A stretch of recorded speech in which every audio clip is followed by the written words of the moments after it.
and you get another chance this day to do better and be better. Another chance to become more of who you were created and what you were created to fulfill.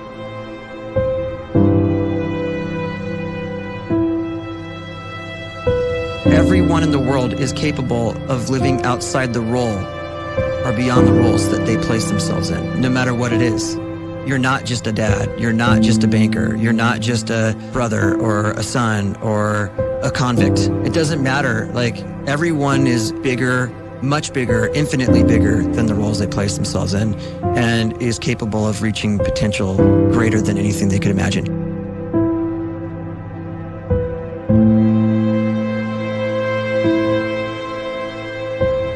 You can live the life you desire. It's right there in front of you. But in order to achieve it, you must first see it, then believe it, and then you must graciously ask and train your brain to help you execute your vision.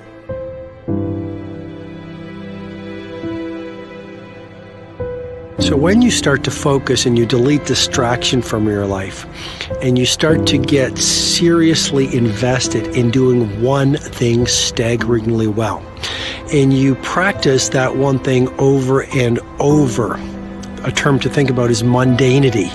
You do one simple, seemingly insignificant thing every day around your main skill, and it's very mundane, but small daily improvements over time lead to world-class results. Well, here's what happens in your brain. You start to isolate a single neurocircuit around that skill, and that starts to trigger a certain type of brain cell called an oligodendrocyte, which then releases myelin. Myelin is a fatty tissue that starts to wrap around that single neurocircuit related to that main skill you've been practicing. And when myelin starts to wrap around the brain circuit, what happens is you have accelerated learning times, you can see more quickly, heightened perception, and you'll learn more quickly. And that is really the quote-unquote secret of the great producers. It's not a result of some natural gift, but their daily practice, their relentlessness and their grit, their work ethic, and their singular focus and sacrifice. Is built not by revolution. A great life is built by evolution. Small and steady wins the race. What you do every day is far more important than what you do once every decade. I want you to really think about that idea. What you do every day is simply your life in miniature. And as you live every single day, so you're crafting your life. What you do over the next hours is really building your future.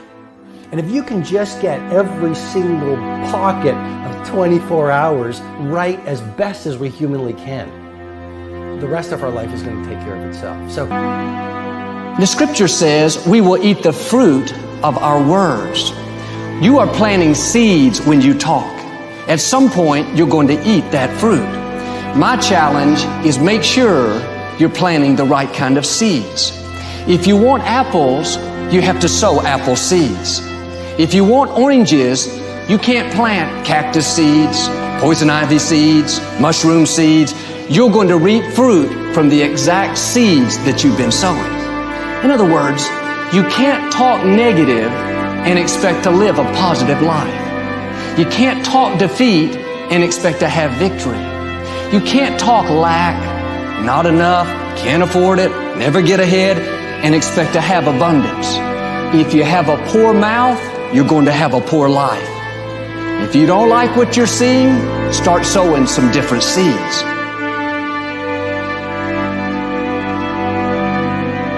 We may not realize it, but we're always feeding ourselves.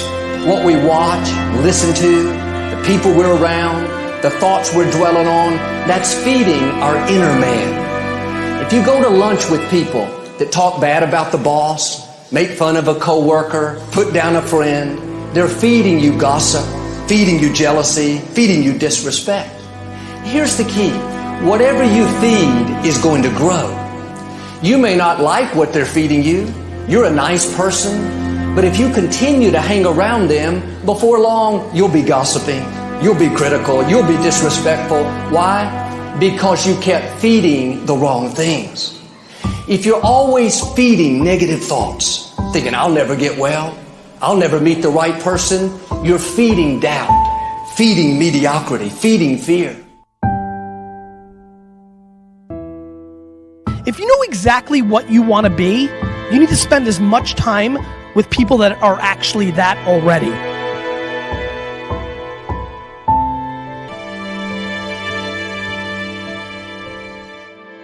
You cannot let a fear of failure, or a fear of comparison, or a fear of judgment stop you from doing what's going to make you great.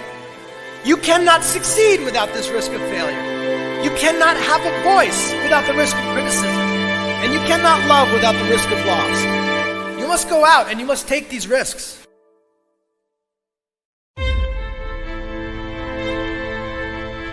You don't have the time to waste time, because time doesn't wait till you discover your purpose. If you don't know why you was born, time is still moving. And if you discover your purpose at 90 years old, it's too late.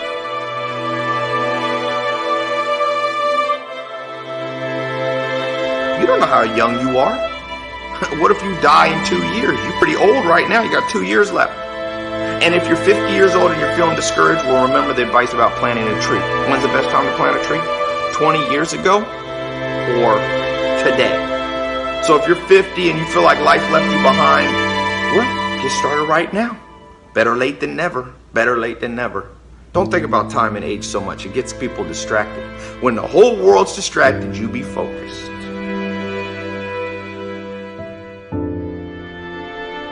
You have to trust your own voice, your own ideas, your honesty, your vulnerability, and through this you will find your way.